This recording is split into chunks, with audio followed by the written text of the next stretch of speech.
Vamos a hablar hoy sobre temas económicos que me gusta muchísimo siempre poner en la escena, poner en la agenda cómo va la economía mexicana y hoy vamos a hablar con la directora de Economía Internacional de Grupo Financiero Banorte, Katia Goya, que por cierto estará pronto visitando San Luis Potosí, va a participar el día jueves en un conversatorio que organiza la Asociación de Ejecutivos de la Gestión del Capital Humano allá en San Luis Potosí, y una de las invitadas de primerísimo nivel es Katia Goya.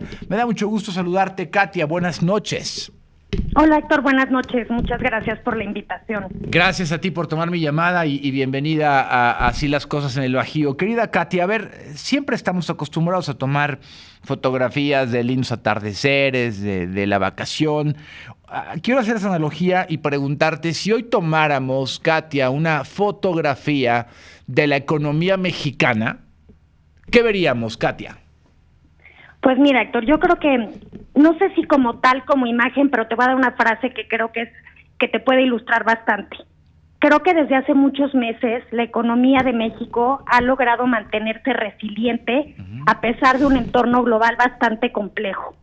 Y esto, bueno, creo que es destacable porque hemos tenido muchos meses de un entorno relativamente difícil. ¿Y a qué me refiero? Después de la pandemia tuvimos una serie de eventos económicos a los que las diferentes autoridades monetarias tuvieron que estar haciendo frente durante un periodo bastante largo. ¿A qué me refiero? Niveles de inflación sumamente altos, en niveles históricos, y esto lo que provocó es que viéramos un escenario de tasas de interés muy altas. Esto desafortunadamente significa un menor crecimiento económico. A pesar de eso y de los temores que eso generó de que pudiéramos tener una recesión global y sobre todo para efectos de México, el impacto de una recesión también en Estados Unidos afortunadamente no se materializó. Y eso permitió que México el año pasado, aún en este complejo escenario que te platico, de tasas altas de interés, tuviera un crecimiento de 3.3%. Ahora, creo que hay varias cosas para este año que también van a poner a prueba en los fundamentales y sobre todo que van a ser retos para México, sobre todo derivados de la parte global. Vamos a tener un escenario de desaceleración económica, precisamente por este contexto que te platiqué de alza en tasas. Afortunadamente, los niveles de inflación ya han bajado y eso va a abrir el espacio para que los bancos centrales puedan empezar a bajar tasas. De cualquier manera, vamos a ver, como te digo, menor crecimiento a nivel global. Todo el tema que desafortunadamente lleva ya muchos meses de conflictos geopolíticos, con todos los impactos que esto tiene sobre las cadenas de suministro a nivel global, sobre los precios de energéticos, pues significa un escenario que se va a mantener este año y que va a ser también un escenario de retos. De cualquier manera, nosotros estamos viendo en México una primera mitad del año todavía creciendo a un paso sólido y sí una desaceleración, pero relativamente moderada en la segunda parte del año. Yo creo que un tema que es clave y que tiene que ver con el crecimiento de México a futuro y que se ha estado gestando en los últimos meses y que puedo relacionar con tu pregunta de la imagen, yo te diría que es el nearshoring. ¿Y a qué me refiero que lo puedo relacionar con tu pregunta? Es que creo que significa en cierta manera una especie de amanecer.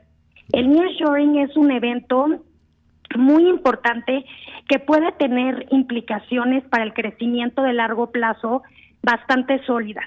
Todavía hay retos, hay que hacer muchos cambios, hay que fortalecer muchos pilares de la economía, pero estamos empezando a ver ya importantes anuncios de inversión, estamos empezando a ver ya un beneficio, sobre todo en el sector construcción, para prepararnos para estas inversiones y que eventualmente podamos tener un escenario de crecimiento más sólido y un potencial de crecimiento más alto. Entonces, pues después de platicarte todo este entorno, digamos que la pregunta como tal se contestaría, yo creo que tenemos un escenario donde podemos ver luz hacia adelante y un amanecer, sobre todo aprovechando algunas de las ventajas, te digo, en específico creo que el nearshoring es un punto clave. Ya. Oye, Katia, sin embargo, la inversión extranjera directa reportada en los últimos meses en la República, pues mucho es reinversión. Es decir, yo he leído a muchos expertos como tú estudiar para poder hablar contigo, pues hay que estudiar mucho, y leía cómo de pronto la inversión extranjera directa reportada en México, pues no es nueva, en un 70% más bien son una que ya estaba, que se está reinvirtiendo. He leído cómo Brasil inclusive ha hecho un gran trabajo también a pesar de estar en el cono sur y no en esta frontera con Estados Unidos. Es decir, sí, todo el mundo habla del sistema de la relocalización, pero yo no tengo muy claro si en la República se están haciendo las tareas suficientes en la parte económica, en la parte logística, en la parte de incentivos, para realmente sacar la mayor tajada posible a esta condición de la relocalización. A ver, ¿qué estamos haciendo bien y qué podríamos hacer mejor para ese enfoque que tú estás ahora planteando? Mira, Héctor, sí, efectivamente tenemos en los datos de inversión extranjera directa una parte importante de reinversión, pero por otro lado, no contabilizados todavía en ese rubro que se reporta, hemos estado escuchando anuncios de diferentes empresas y en varias regiones de que están planeando hacer inversiones como te digo, en diferentes estados. Y si tú haces una contabilidad de esos anuncios y los montos, son montos bastante elevados. Ahora, como tú dices, de que hay retos y que hay un escenario complejo, ciertamente lo hay. Y además son procesos que toman bastante tiempo. Nosotros en Banorte hicimos un estudio porque tenemos una parte dedicada a hacer estudios de este fenómeno de nearshoring. Hicimos unos modelos donde se ve que el impacto pues es a un periodo bastante largo. A lo que voy es, primero que nada, empezamos a ver un efecto sobre todo en la parte de construcción. Y ahí sí te puedo decir que ya hemos empezado a ver cómo toda la parte de parques industriales sí está teniendo un desempeño bastante sólido, después de que obviamente durante toda la pandemia tuvimos un periodo pues bastante lento que era, lógico dada la situación que se estaba viviendo. Pero estos anuncios sí ya se han empezado a materializar en un mejor desempeño en la parte de construcción, en la parte de la demanda por materiales que están enfocados y destinados a esta construcción, pero el impacto de que estas empresas eventualmente puedan empezar a exportar, de acuerdo con nuestro análisis, puede tomar hasta 5 años. Entonces, pues es un periodo largo y hay varios temas, como yo te decía, que se tienen que fortalecer en términos de competitividad, fortalecer instituciones y las mismas empresas, pues fortalecer fundamentales, sobre todo porque además esto también en cierta manera pues implica para las empresas mexicanas competencia de otro tipo de empresas. Entonces, creo que es un fenómeno muy positivo, pero a la vez es un fenómeno que implica retos importantes, donde a nivel local tenemos que hacer todo un trabajo para ir fortaleciéndonos, como te digo, en términos de que al mismo tiempo de que es un factor de crecimiento, es un factor que significa pues mayor competencia en algunos frentes.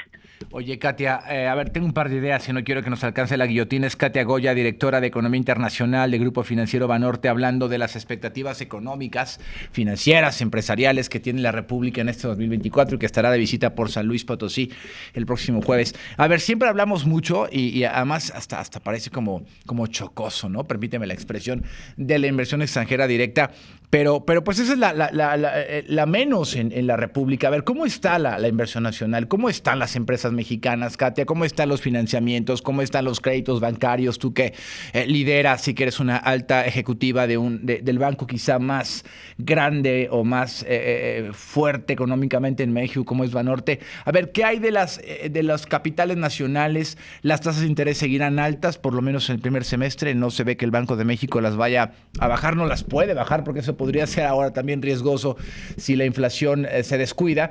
Pero a ver, ¿cómo están las inversiones nacionales que además son el soporte, Katia, de la economía mexicana? Pues mira, la verdad es que la inversión ha sido un motor importante en los últimos trimestres.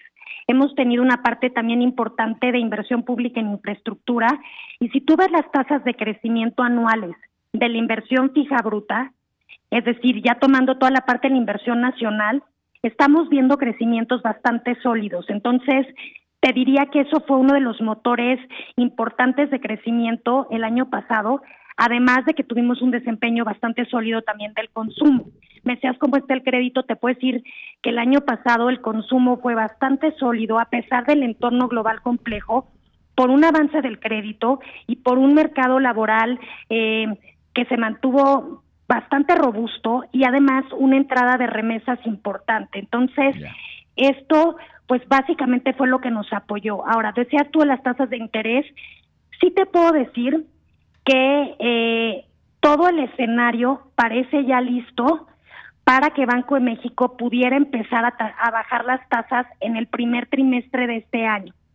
Eso va a ser importante, sobre todo porque el Banco de México sigue muy de cerca las acciones del Banco Central de Estados Unidos, del Fed. Y ese diferencial de tasas entre México y Estados Unidos es importante para muchas cosas, entre otras para el tipo de cambio. En esta ocasión hay todavía mucha incertidumbre de en qué momento vamos a empezar a ver recortes en tasas por parte de ambos bancos centrales, pero lo que es un hecho es que las condiciones ya parecen alinearse para que podamos empezar a ver recortes relativamente pronto e incluso más pronto en el caso de Banxico que en el caso del Fed. En el caso de Banxico, como te decía, muy probablemente en el primer trimestre, y en el caso del Fed, lo más probable es que empecemos a ver los recortes a partir del mes de mayo. Ya, oye, pues que esto siempre es un aliciente, me da mucho gusto escucharlo de ti, que tienes información de primerísimo nivel y con un profundo análisis técnico, financiero, económico. Oye, una última idea, Katia Goya, directora de Economía Internacional de Grupo Financiero Banorte, ¿qué tanto está la economía mexicana, las políticas públicas en México, los escenarios económicos nacionales y desde luego los del exterior que nos influyen, incentivando a las pequeñas y medianas empresas? Katia, luego hablamos mucho de las grandes, de los corporativos, de la inversión extranjera, en fin, pero ¿qué hay en México? ¿Cómo está el escenario económico, financiero de las pequeñas, medianas, micros que generan 7, 8 de cada 10 empleos de la República? Katia, ¿cómo lo ves? Pues mira, como te decía, este año va a ser un año de desaceleración y eso ciertamente pues para las pequeñas y medianas empresas significa un reto. De cualquier manera, el año pasado crecimos 3.3 y este año estamos estimando en México un crecimiento de 2.4. Eso lo que quiere decir es que de cualquier manera, pues no vamos a ver un escenario de crecimiento sumamente bajo. Entonces, creo que eso pues significa la oportunidad para estas pequeñas y medianas empresas, aunque sí creo que será un año de retos, sobre todo, como te decía, porque en general el panorama es de menor crecimiento, porque Estados Unidos se va a desacelerar, entonces toda la parte de demanda externa no va a ser un impulso tan importante. El consumo probablemente tenga un desempeño menos fuerte que el año pasado, entonces pues será un año de retos, pero creo que sí hay oportunidades que se pueden aprovechar con un crecimiento ligeramente arriba del 2%. Bueno, pues es la voz experta de Katia Goya, una de las financieras pues más prestigiadas que tiene este país y que hoy me toma la llamada para poder hablar con nosotros sobre las expectativas económicas y de crecimiento financiero en la República y estará por San Luis Potosí el próximo jueves en un evento que organiza ADERIAC. Katia, pues te agradezco muchísimo, agradezco también, por cierto, a Guadalupe Ruiz, a Juan Carlos Miranda de Grupo Financiero Banorte en San Luis Potosí, que me dieron la oportunidad de acceder al contacto de Katia Goya, y yo esperaría con mucho afecto, Katia, que pudiéramos mantener la comunicación. Claro que sí, Héctor, muchas gracias por la invitación. Te mando un abrazo y seguimos en contacto. Buenas noches. Buenas noches. Gracias, Katia Goya, directora de Economía Internacional de Banorte, hablando de estos temas.